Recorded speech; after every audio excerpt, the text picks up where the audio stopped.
Bonsoir. Placé sous la houlette du ministère de la Justice, le Centre d'animation du droit OHADA au Tchad vient de mettre sur place un comité de parrainage aux activités du lancement de la 12e édition du concours international Génie en herbe. Les précisions avec Ngarceti Emi.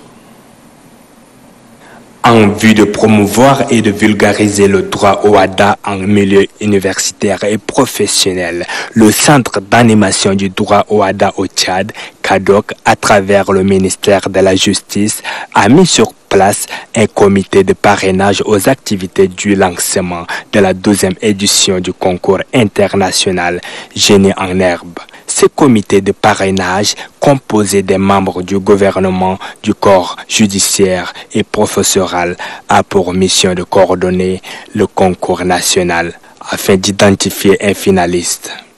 Un concours qui vise à cultiver l'excellence en milieu jeune.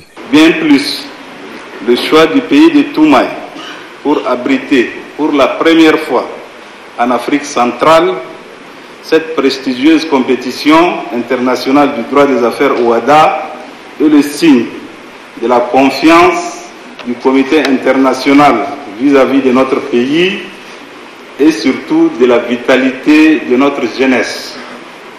Au-delà, elle traduit la reconnaissance sur le plan international des efforts accomplis ces dernières années par le gouvernement en vue de l'amélioration du climat des affaires au Tchad. Le coordinateur du CADOC estime que ce concours offre l'opportunité aux lauréats à faire carrière dans le domaine judiciaire.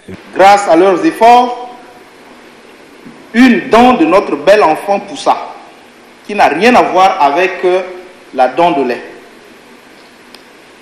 Car au-delà de réussir notre intégration dans la famille des fidèles compétiteurs du concours international Génie en herbe OHADA, la présélection finit vice-championne. C'était si récent, mais si lointain. Cette victoire, par son étrangeté, a été déterminante dans la croissance du CADOC. À ce jour, avec 4 participations au concours international Génie en herbe OHADA, 14 pays africains prendront part à la phase finale du concours international Génie en herbe qui se déroulera en septembre prochain à N'Djamena, au pays de Toumaï. Dans la province du Ouadaï, le gouverneur Ramadan Erdebou a installé le nouveau délégué à l'environnement, à l'eau et à la pêche. C'est M. Abbas Abdelkarim Bodour. Dido Mamad Barka. Nommé par décret numéro 0070 du 13 février 2020, le nouveau délégué de l'environnement, de l'eau et de la pêche du Ouadaï, Abbas Abdelkarim Bodour, remplace à ses postes Hassan Brahim Ali. Dans son discours bilan, le délégué sortant de l'environnement, de l'eau et de la pêche, Hassan Brahim Ali, a rappelé les différentes réalisations dont la province a bénéficié, notamment depuis Pastourou, d'essais d'épandage, la réhabilitation des micro-barrages à Abgouda. Installant le nouveau délégué dans ses fonctions, le gouverneur de la province de Ouadaï a invité le nouveau délégué de s'investir à corps et âme afin de relever les défis liés à l'environnement.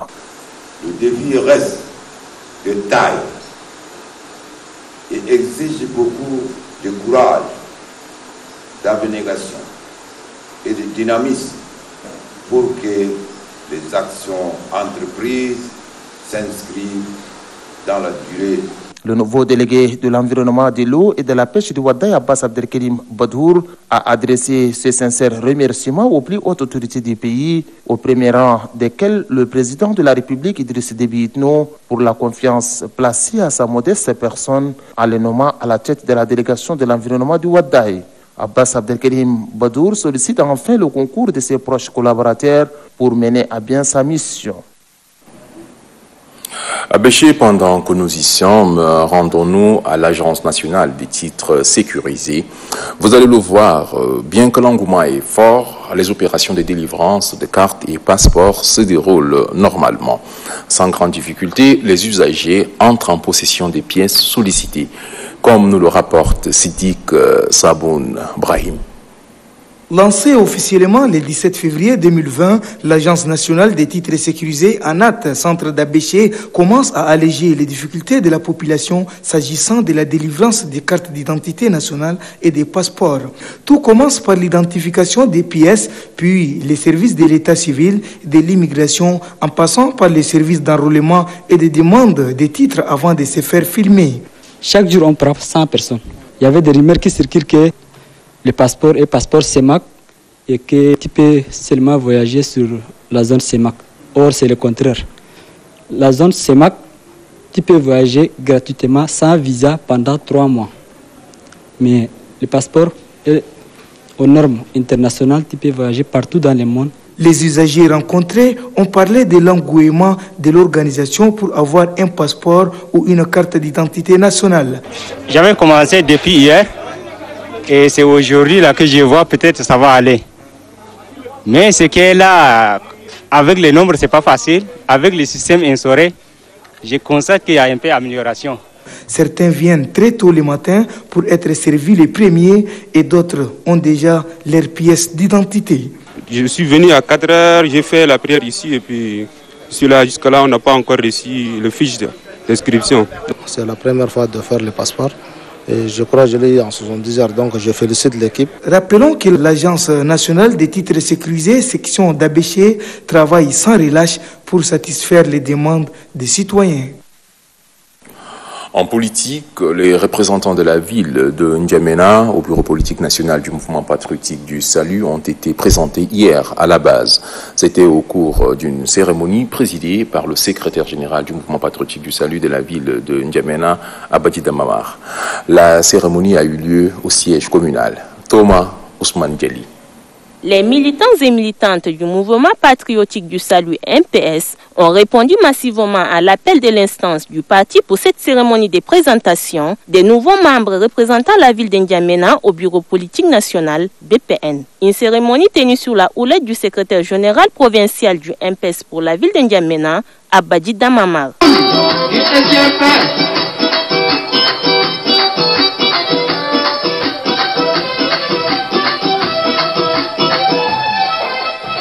Ils sont au total 11 membres en raison d'un représentant par arrondissement et un du quota présidentiel. Une vision qui découle du dernier congrès du MPS tenu à N'Djamena du 2 au 3 novembre 2019. Ils sont tous des poids lourds en politique dans leur circonscription administrative. C'est le secrétaire général Abadji Damamar qui a lu la liste sous les applaudissements de l'assistance et apprécie à sa juste valeur la mobilisation des militants du parti. Grâce à la justesse de votre choix, puis obtenir des postes importants dans le bureau politique national, car c'est des vrais guerriers que vous avez choisis. La gestion des femmes, des bureaux de soutien, de la question de l'éthique politique et juridique sont de notre essor et nous en sommes fiers. Il profite de l'occasion pour situer la politique qui anime le mouvement patriotique du Salut aux futures échéances électorales. Nous sommes un parti discipliné et hiérarchisé dans le souci de mieux préparer les élections futures. Étant donné, comme l'a dit le camarade secrétaire général national, nous sommes un parti discipliné et hiérarchisé. Nous allons nous lancer dans un vaste processus de restructuration de tous nos conseils. De larges consultations seront faites et la base sera étroitement associée. Fervente militante du MPS, Hawa Gamane, par ailleurs secrétaire national à l'organisation des femmes, a au nom de tous les représentants des arrondissements au BPN, salué la forte mobilisation des militants. Elle reconnaît qu'ils ont une lourde mission à accomplir et beaucoup de défis à relever. Nous sommes engagés pour la refondation du MPS pour conquérir de nouveaux horizons et gagner d'autres batailles. Mais ceci ne sera pas possible sans votre soutien, ajoute-t-elle. Le mois de mars était moins important pour le mouvement puisque c'est le 11 mars 1990 que le MPS a vu le jour à Bamina. Et une grande célébration est prévue pour les 30 ans de cette vie politique et démocratique, conclut le secrétaire général. D'autres membres du bureau politique national du mouvement patriotique du Salut, ceux du département de la Tandilé-Centre, se trouvent à Béré. Ils sont sur place pour remercier la base et lui demander de se mettre prêt pour les élections législatives prochaines. Youssouf Abdourahmane Alikat.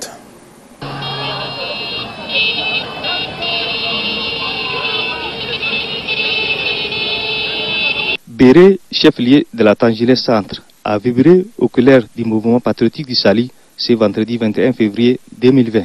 Les militants et militantes du MPS ont accueilli massivement Andigue Turoué Nassar Manas, nouveau membre du bureau politique national du MPS du département de la Tangilé Centre. Celui-ci est venu à Béré remercier les militants et militantes de la base pour le choix porté sur sa personne.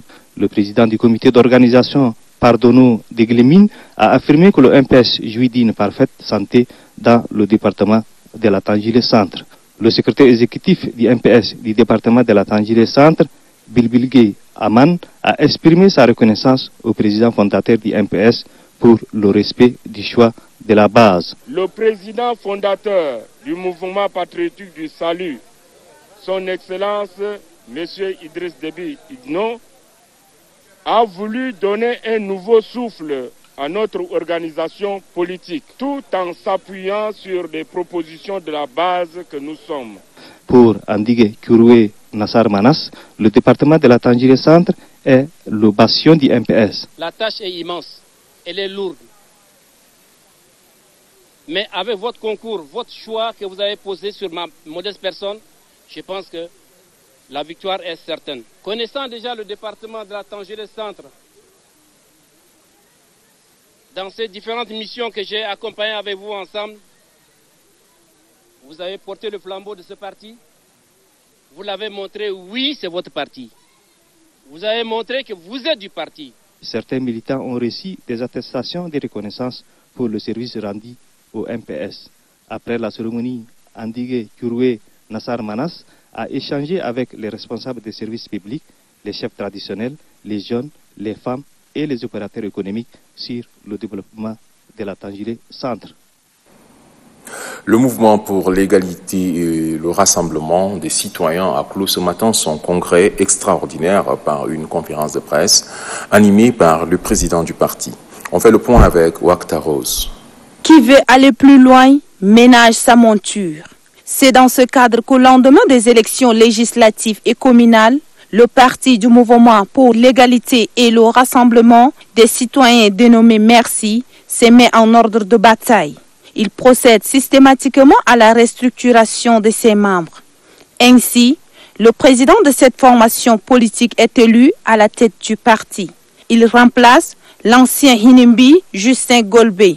C'était au cours d'un congrès extraordinaire qui a vu la mobilisation des militantes, militants et sympathisants du parti. Le Merci mettra en pratique les principes démocratiques. Les libertés publiques seront réelles, la décentralisation effective, le pouvoir exécutif, législatif et judiciaire seront nettement séparés. L'alternance politique, comme la nouvelle constitution la propose, et on va soutenir cette limitation du nombre de mandats et organiser aussi des élections transparentes et crédibles.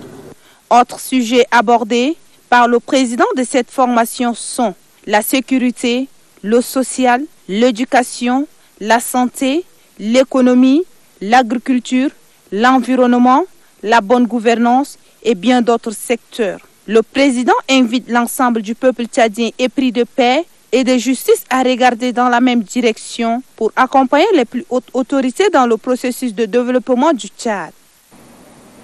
Dans un point de presse, la présidente de l'ONG Voix de la femme, Aminata Diani, condamne toutes les violences faites à la gente féminine. Un extrait de ses propos. Avec désolation et amertume que l'ONG Voix de la femme suit les cas de viols et assassinats qui subissent les femmes ces derniers jours dans la ville de N'Djamena. Pour rappel, au petit matin du 14 février, Madame Célestine, la cinquantaine, révolue sur les chemins de l'église pour sa prière quotidienne, s'est fait violer et assassiner par des brigands sans foi. Une jeune dame habite le premier arrondissement ayant été sauvagement battue par son époux, a finalement rendu l'âme ce 18 février. C'est hors la loi. Ayant pris l'habitude de commettre leur forfaiture, sans souci, nous avons encore endeuillé ce 21 février en violant et assassinant lâchement une jeune dame, la vingtaine révolue, dans le 7e arrondissement. C'est avec la plus grande fermeté que l'ONG Voix de la femme condamne ces actes de barbarie. Nous nous demandons pour combien de temps ce cycle infernal de viols répétitifs va durer. Faudrait-il encore le rappeler, le Tchad est un pays de droit avec des textes et des lois. Le viol comme tel est un crime. Et comme si cela ne suffise pas, les bourreaux commettent l'irréparable et assassinent systématiquement leurs victimes. Cette situation nous interpelle tous. Comme nous parlons de la femme, voici en image ses actions de cœur, l'amour qu'elle donne à les femmes veuves de la capitale avec l'appui de la Fondation Grand Cœur. On fait ce matin un don aux malades hospitalisés à l'hôpital de la mère et de l'enfant. Le don est composé de layettes et des vivres, un geste qui, selon leur représentante, vise à donner du sourire à la mère et à l'enfant. Paix et cohabitation pacifique, le préfet du département du Bata Ouest, Fatima Boukakosei, est en tournée de sensibilisation. Première étape de cette tournée, le canton d'Urdjura, où elle avait tenu un meeting populaire. Mohamed Tahir Dibrin Al-Hour.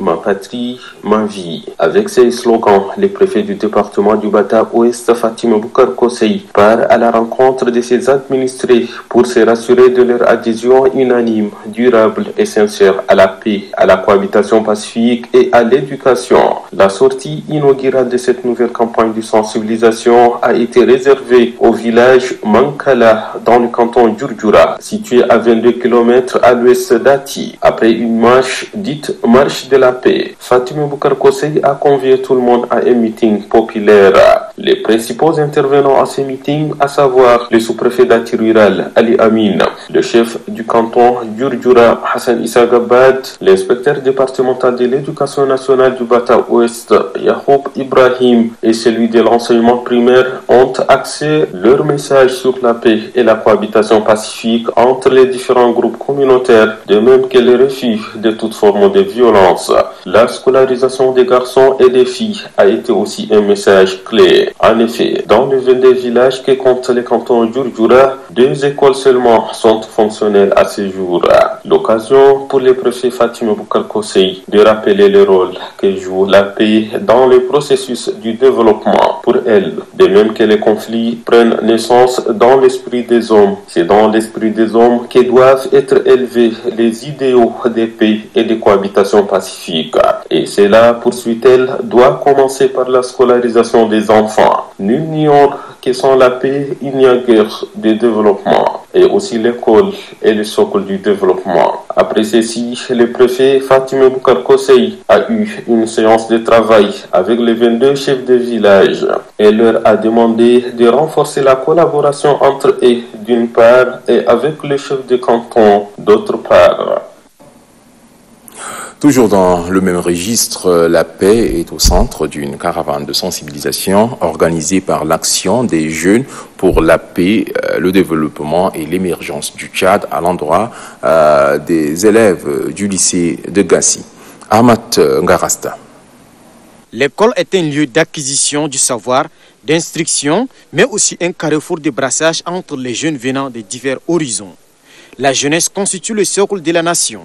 Mais cette jeunesse adopte des comportements déviants qui ternissent leurs images. C'est pourquoi il faut l'orienter et le sensibiliser afin de pallier ces comportements déviants. Ce 22 février, l'Action des jeunes pour la paix, le développement et l'émergence du Tchad va à la rencontre des élèves du lycée de Gassi. Objectif, sensibiliser les élèves du lycée sur des questions liées à la paix, à la cohabitation pacifique et à la cohésion sociale. Nous vous exhortons à profiter de ces privilèges pour vous consacrer à vos études, respectez vos enseignants et aimez-vous les uns les autres. Nous ne voulons plus entendre parler de violence en milieu scolaire. Le pays compte sur vous les élèves, cadres du demain. L'avenir vous appartient. Quelques élèves rencontrés saluent cette initiative. Cette campagne puisse faire bon nombre de chemins afin qu'on puisse atteindre l'esprit de tout et chacun, parce que le problème, sinon la problématique de la cohabitation pacifique est un réel problème qui vit dans nos pays. La sensibilisation qui est la cohabitation pacifique, il ne faudrait pas seulement écouter mais mettre en application, c'est ce qui vérifie. Cette rencontre a permis à l'équipe de l'Action des Jeunes pour la Paix, le développement et l'émergence du Tchad de véhiculer le message du mariage précoce et la scolarisation des filles, une priorité des plus hautes autorités du pays. Une campagne de sensibilisation qui se poursuivra dans les autres lycées des communes de la capitale. Prenons la direction du centre Al-Mouna. Sur place, le club anglais prêche aussi la paix, son importance pour le développement du Tchad. Abdelaziz Oumar Hassaballah. Comment maintenir la paix, la stabilité et la sécurité au Tchad? Une interrogation qui a fait l'objet de cette conférence de débat organisée par le club anglais du centre Al-Mouna. Au cours des échanges avec le média public et privé, le secrétaire général Abdurrahman Mohamed Ali a fait savoir qu'au-delà de la promotion de la langue anglaise, le club contribue à la consolidation de la paix, de la stabilité et à la cohabitation pacifique à travers plusieurs activités. À la question de savoir si le club dispose des moyens d'agir efficacement en faveur de la paix, Abdurrahman Mohamed Ali a précisé que des initiatives allant dans ce sens ont été prises. Omar Ali Fadoul, membre du club, s'est expliqué sur le bien fondé de cette conférence de débat. La paix, elle est importante pour nous tous, pour le Tchad, en Afrique et dans le monde. La paix négative, c'est relatif à l'état d'un pays où il n'y a pas la guerre. Ça, c'est ce qu'on appelle la paix négative. Mais la paix positive, au-delà de l'aspect de l'absence de conflit, il faut aller plus en avant pour mettre en place des mesures plus constructives d'une paix qui soit durable. Créé en septembre 2012, le club anglais du centre Al-Mouna a pour but de donner la possibilité à ceux qui ont la volonté d'apprendre la langue anglaise en leur offrant des cours gratuits pendant les vacances. Parlons un peu d'histoire, son importance dans la vie d'une nation. Une table ronde est organisée à cet effet dans le cadre de la célébration de la première édition du mois de l'histoire du Tchad. Guillaume Bengueri. La connaissance du passé est essentielle pour établir une continuité de l'identité d'un peuple, d'un individu ou d'une nation. C'est dans ce contexte que le Comité national d'organisation de la célébration de la première édition du mois de l'histoire des Noirs au Tchad organise cette table ronde en vue de susciter une réflexion profonde sur la question et de rappeler aux jeunes les responsabilités pour une mémoire collective affranchie de toute considération identitaire. Il s'agit pour les panélistes d'expliquer à l'assistance l'importance de l'histoire qui permet d'établir un lien entre le passé et le présent. En Afrique, au-delà de l'histoire de l'esclavage, de la colonisation et du panafricanisme, le mois de l'histoire des Noirs célèbre le triomphe de l'égalité entre tous les êtres humains. Cette célébration se veut aussi l'occasion d'un devoir de mémoire et de réflexion sur les défis liés au contexte national. C'est ce qui justifie le choix du thème de cette table ronde, Histoire du Tchad, la jeunesse face aux défis de l'objectivité. Dans leurs différentes interventions, les participants ont mis un accent particulier sur les différentes stratégies à mettre en œuvre pour permettre à cette jeunesse de relever ce défi. Pour les panélistes, seul un changement de comportement pourrait contribuer à bâtir un Tchad meilleur. En plus de cette table ronde, la finale du concours d'éloquence inter-établissement a mis aux prises le lycée Cheikh Hamdan Ben Rachid au lycée George Washington. Au finish, le lycée Cheikh Hamdan sort vainqueur avec 78 points sur 100 contre 75,25 points en faveur du lycée George Washington. Intéressons-nous aujourd'hui aux jeunes qui excellent dans la vente des plantes. Ils sont nombreux qui tirent leur épingle du jeu. Si vous faites un peu le tour de la capitale, vous serez séduit par deux choses. Le beau paysage que cette activité crée et le courage de ces jeunes. Je ne vous fais pas trop de commentaires, découvrez vous-même. Reportage Oumar Ibrahim. Elles ne cessent de séduire les usagers à travers leurs jolies fleurs. Ce sont les diverses espèces de fleurs qui gagnent de plus en plus de place dans nos espaces marchands de plantes. Parmi ces plantes, les arbres fruitiers sont les plus sollicités. Le flair préserve la nature, il garde l'humidité, la verdure. Je prends le manguier, comme goyavier, citronnier. Un peu plus loin d'ici, sur le boulevard Mobutu, se situe un jardin à un jet de pierre de l'Institut français du Tchad. Ici, la vente de fleurs s'effectue dans la plupart des cas en gros. Les clients arrivent de tous les horizons. On a initié de faire un jardin juste ici à Kousseri. Nous sommes au Cameroun. On a donc traversé pour venir faire un tour là en N'Djamena pour voir si on peut avoir les espèces que nous on veut. Et c'est pour ça que nous sommes là pour acheter quelques fleurs. Il faut absolument régénérer, planter et puis reboiser partout. Et même devant les bureaux, devant toutes les infrastructures, ça demande de l'espace vert. Les espèces de plantes varient d'un fleuriste à un autre. Chacun cherche à planter des variétés rares pour les vendre à bon prix. Pour ce faire, il faut miser plutôt sur la qualité de la flore et des pépinières. Nous avons des pépinières de diverses espèces, des fleurs comme le califat rouge, les mengestromes jaunes et l'orgueil de Chine et une variété de palmiers. Thomas et son équipe, constituée de 6 personnes, exercent cette activité depuis longtemps. C'est le cas de Barkagé, aujourd'hui enseignant. Je peux dire que ça adhère notre activité. Ça va mieux. C'est ça qu'on prend aussi notre famille en charge. Sur le terrain, l'équipe est confrontée quelquefois à des difficultés liées au manque d'eau.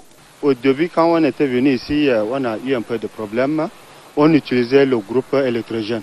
Donc de temps en temps, ça tombe en panne et maintenant on a créé une idée, c'est-à-dire pour faire aussi le forage. Donc le forage, maintenant, nous sommes partis au niveau de SC2E pour demander, ils ont venu installer l'électricité. Maintenant, là, ça fonctionne avec l'électricité maintenant. Cette activité très répandue de nos jours est exercée par un nombre important de jeunes. Elle renforce non seulement la promotion de l'entrepreneuriat jeune, mais contribue aussi à l'embellissement de la ville et à la protection de l'environnement.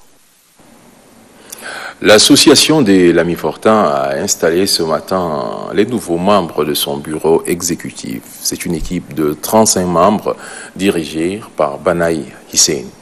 Nokour Barkay. C'est dans une ambiance folklorique et bon enfant qu'après 8 ans de service pour le rayonnement et l'épanouissement de l'association, l'ancienne équipe du bureau exécutif cède la place à une autre. Le président de l'ancien bureau se réjouit des efforts fournis. Conscient de la noblesse de cette mission qui lui est assignée, le président du nouveau bureau plaide pour une synergie d'action avec tous les membres de l'association. Nous allons créer beaucoup de choses pour que nous puissions au moins faire valoir aux gens que Lamy Fortin, c'est des têtes pensantes. À vous, nous souhaitons que, franchement, vous nous aidez quand on vous appelle. Vous participez et ensemble, nous ferons de l'association qui sera plus grande. Le nouveau bureau exécutif est composé de 35 membres. Créé en 2013, l'association des Lamy Fortin et N'Djamenois est un cadre d'échange, de solidarité et de la conservation du patrimoine culturel du Tchad. Je vous le disais en titre, un grave accident de la circulation s'est produit à Ganan, localité située à 20 km de Guelending. Bilan, 7 morts et 52 blessés. Le gouverneur de la province du Mayo-Kébi-Est a fait une descente sur les lieux. Alain Yomo. D'après les témoignages recoupés par les enquêteurs, il s'agit d'un grand bus d'une compagnie de transport en provenance de N'Djamena vers Bangor et d'un gros porteur venant dans le sens opposé qui se sont violemment percutés au niveau du dépassement d'un autre gros porteur, celui-là en stationnement. 7 personnes rendent l'âme sur place. Les corps sont déposés à la morgue de l'hôpital provincial de Bangor. Les 52 blessés, dont 13 graves, sont pour certains évacués vers Guelending, pour d'autres vers Bongor et N'Djamena, déclare Rouberé Joël, MCD de Guelendin.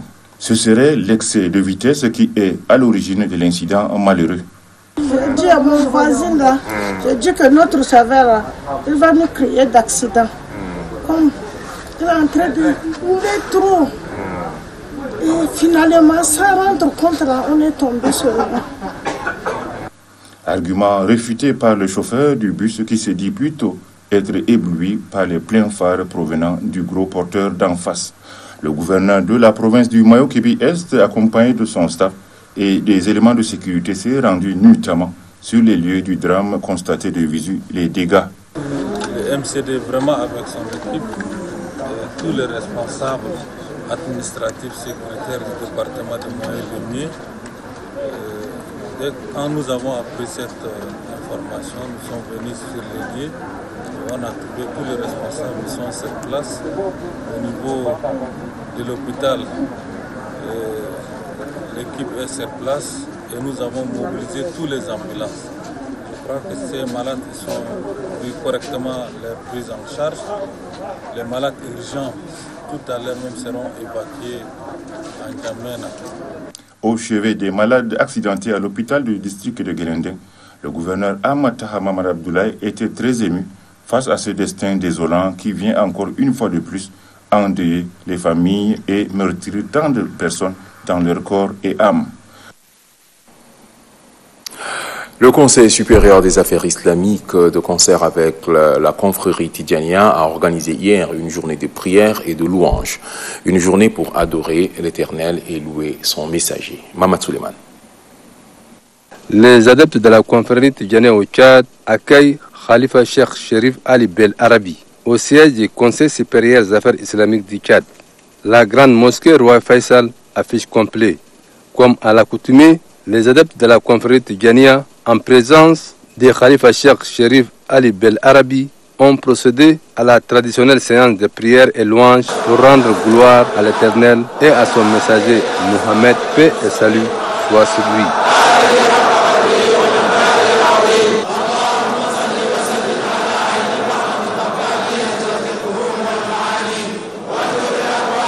Les fidèles sont venus de tous les coins de la capitale pour exprimer leur amour et leur attachement à cette confrérie. Khalifa Cheikh Cherif Ali Bel Arabi mettra à profit son séjour au Tchad pour se rendre dans quelques provinces du pays. Dans son déplacement, ce dernier sera accompagné par les responsables du Conseil supérieur des affaires islamiques du Tchad, en l'occurrence le président de la dite institution, Cheikh Mohamed Khatir Issa.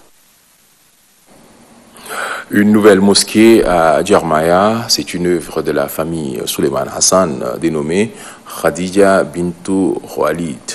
Cette mosquée est inaugurée hier, vendredi, par le secrétaire général du Conseil supérieur des affaires islamiques, Cheikh Abdeldaïm Abdallah Ousmane.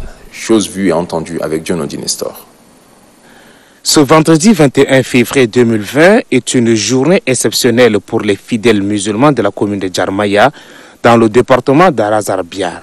Une mosquée leur a été construite par une famille bienfaitrice. Il s'agit de la famille de Suleiman Hassan. Un geste qui vise à réduire la distance des fidèles pour aller accomplir leurs devoirs religieux.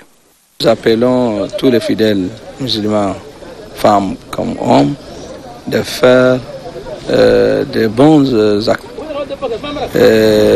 comme la construction des mosquées, et aussi la construction des écoles coraniques, et aussi des puits à boire de l'eau, les prises en charge des orphelins. Le secrétaire général du Conseil supérieur des affaires islamiques, par ailleurs vice-président du dit conseil, lance un appel aux personnes de bonne volonté d'emboîter les pas de... Le Tchad, avant 30 ans, il n'y a pas de mosquées comme nous les voyons aujourd'hui. Presque les mosquées viennent de l'extérieur. Mais aujourd'hui, les fidèles ont bien connu l'importance des mosquées et nos femmes aussi maintenant commencent à construire des mosquées comme ça.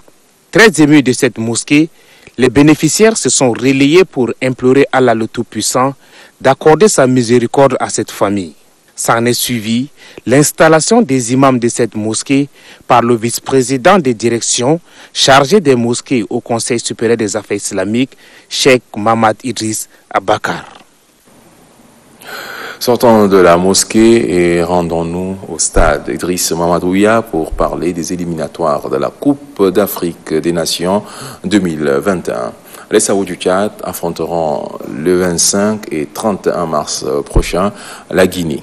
Les Sao, qui comptent 0 points en 2 matchs, multiplient les entraînements pour relever ce grand défi.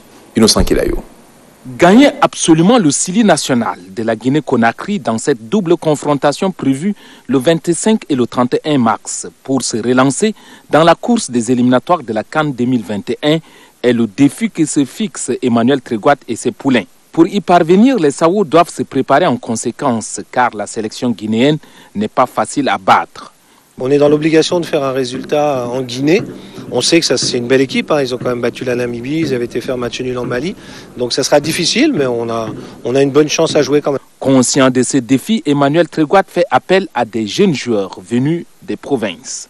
Le sélectionneur de l'équipe nationale a effectué le déplacement jusqu'à Abéché. Bon, il nous a vu jouer parmi des centaines de joueurs à Abéché. J'étais vraiment retenu ici. Et au début, on était 5 et par la suite, moi, j'étais retenu parmi les 23 qui sont aujourd'hui. Et je suis là et c'est vraiment une fierté pour moi et toute ma famille. Et puis, bon. Parmi les anciens cadres de l'équipe nationale, il y a Djimina Léger, l'ancien milieu de terrain et attaquant des Sao qui retrouve sa place. C'est un grand plaisir de partager un moment avec eux et faire un bout de chemin avec eux également. Et s'il n'y a pas de blessure, je pense que c'est la suite logique. C'est la suite logique, il faut se battre comme je l'ai fait. Je sors de loin, j'ai travaillé pour revenir. Je continue à travailler pour continuer à aller avec le groupe.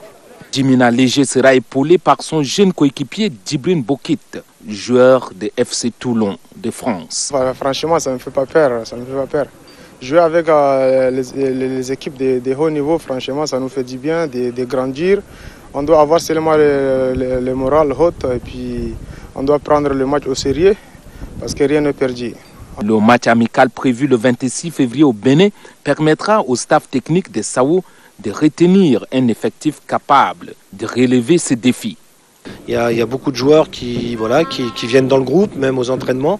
On est depuis septembre que je suis arrivé, on doit être à 65 joueurs qui ont participé au moins à quelques séances de l'équipe nationale. Donc on travaille beaucoup, on voit des choses. On a été faire des détections dans le nord du pays, on ira en faire dans le sud. Je suis allé en Turquie voir des joueurs.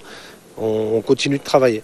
Dernier de la poule, les Sao doivent impérativement gagner les 2 matchs de la 3e journée contre la Guinée-Conakry pour se relancer. Une tâche qui s'annonce difficile, mais pas impossible. Puisque nous parlons football, Innocent Kilayo, un tour à Bol pour vivre les temps forts d'une cérémonie de remise de ballons à la Ligue provinciale du Lac. Soukassia Prosper Amigué. Ce sont au total 80 ballons qui sont remis officiellement à la Ligue provinciale de football du Lac au cours d'une cérémonie qui s'est déroulée à l'hôtel de ville de Bol. Dans son mot de bienvenue, le président de la Ligue provinciale de football du Lac, Mamadou Djibrila, a signifié que cette remise de ballons vient à point nommé, car la province du Lac est en plein championnat. Lequel championnat, poursuit-il, éprouve des difficultés d'ordre matériel. Le coordinateur de la zone numéro 3, membre du bureau exécutif de la Fédération tchadienne de football association, Hassan Abakar Djibril, a pour sa part insisté sur la répartition équitable de ces ballons. Pour lui, la Ligue provinciale de football doit remettre ces ballons aux ligues départementales qui, à leur tour, remettront aux équipes bien structurées. Le préfet du département de Mamdi, Hassan Abdraman Hagar, s'est dit fier de recevoir ces ballons, car la province du Lac regorge de talents qui font la fierté de la nation tchadienne. Hassan Abdraman Hagar a rassuré le coordinateur qu'il veillera personnellement à ce que les ayants droit entrent en possession de ces ballons. La zone numéro 3, faut-il le rappeler, englobe 4 provinces qui sont la province du Lac, du Kanem, du Bar El Ghazal et la province du Hadjar Lames. C'est tout pour cette édition. Excellente suite de programmes sur Téléchat.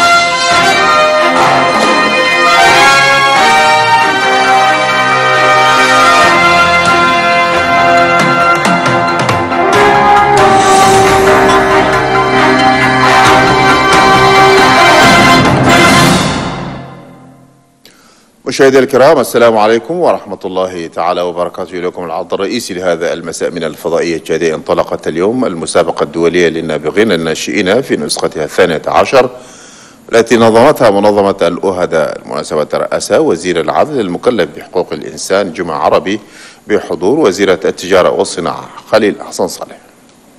تحت رعاية وزير العدل حامل أختام انطلقت المسابقة الدولية للنابغين الناشئين التي نظمتها منظمة تنسيق حقوق الأعمال بإفريقيا أوهادا، والتي تسعى من خلالها إلى ترغيب الطلاب المنتسبين لكليات القانون والحقوق لتبادل الأفكار وطرح معلوماتهم في هذه المسابقة، والعمل على ترقية كفاءاتهم في هذا المجال قبل الشروع في العمل ميدانيا. المنسق العام لخلية التنشيط بأوهادا تشاد ندولوم كازمير تحدث عن أهمية المسابقة في تقارب وجهات النظر ومعرفة طاقات الشباب الإفريقي ومهاراتهم للدفاع عن حقوق الأعمال. وقد أشاد العديد من المداخلين بما تقوم به المنظمة في تشجيع الشباب وفتح المجال أمامهم للمنافسة فيما يعود بالمصلحة للقارة السمراء. المناسبة شهدت عرضا وثائقيا للنسخ السابقة تذكيرا للجنة المنظمة للنسخة 12 لهذا العام التي تستضيفها البلاد حتى تخرج المسابقة بأفضل ما يمكن. هذا وقد تخلل الحفل تعيين رئيس الفريق الذي يمثل البلاد في مسابقة النابغين الناشئين ممثلا في شخص جيمباي نرسيس. وزير العدل حامل أختام المكلف بحقوق الإنسان جمع عربي شكر أوهادا على اختيار تشاد لاحتضان النسخة 12 للمسابقة هنا بالعاصمة أنجمينا، وأكد استعداد البلاد لتنظيم الدورة بشكل أفضل. يشارك في هذه المسابقة أكثر من 14 فريقا يمثلون الدول الأعضاء في المسابقة. شهد اليوم فندق راديسون بلو أعمال الطاولة المستديرة التي نظمت تحت عنوان الشباب التشادي أمام التحديات التي تعيق أهدافه، وتأتي هذه الطاولة ضمن أنشطة تاريخ السود. المناسبة حضرها المدير العام لوزارة التنمية السياحية الثقافة والحرف اليدوية تحية وكلو حسن جد عمر. منذ الأول من فبراير الجاري انطلقت أنشطة هذا الشهر المسمى بشهر طريق السود في إفريقيا، وذلك من قبل اللجنة الوطنية لتنظيمه والتي تترأسها يسرا جاي، وهي لحظة للتذكير بأهم التضحيات التي قدمها الأفارقة ومساهمتهم المختلفة. وقد تناولت هذه الطاولة المستديرة التي تدخل ضمن أنشطته موضوع الشباب التشادي أمام التحديات التي تعيق تحقيق أهدافه، وهو موضوع عريض تداخل فيه عدد من المشاركين في الطاولة، كل على حدة تناول هذا الموضوع من وجهة نظره من خلال محاوره المختلفة. الدكتور جيرايو جيرامي، أما الخير سليمان جبريل، عبد القادر عبد الرحمن كوكو وغيرهم من المشاركين في الطاولة أجمعوا على أن للسود تاريخ مهم يجب للجيل الحالي معرفته. وفيما يتعلق بموضوع الطاولة فقد أجمعوا أيضا أن هناك مشاكل تعيق تحقيق أهداف الشباب التشادي، ويجب على الشباب أنفسهم مواجهتها مهما كانت التحديات. تاريخ تشاد الحبيبة محور آخر تناوله المتداخل يوسف تيري، الذي أكد بأن بناء تشاد يتطلب مشاركة الشباب. بهذه الطاولة المستديرة طويت صفحة شهر تاريخ السود في نسخته الأولى التي تشارك فيها تشاد لأول مرة بجانب 9 دولة إفريقية. وقد بادرت اللجنة الوطنية المنظمة له بإقامة تظاهرات شبابية أخرى، من بينها مسابقة في فن الخطابة شاركت فيها عدد من المؤسسات التعليمية، حيث أن المواجهة الختامية جمعت تلاميذ مؤسستي الشيخ حمدان بن زايد ومؤسسة جورج واشنطن، وقد حالف فيها الحظ الأولى التي حظي ممثليها بجوائز رمزية. رأس مساء أمس الأمين العام البلدي للحركة الوطنية للإنقاذ لمدينة أنجمينا بجدة ممار حفل تقديم الأعضاء الجدد للمكتب السياسي للحركة الوطنية للإنقاذ. المناسبة شهدت حضور عدد كبير من المناضلين. تقرير الطيب مدثر.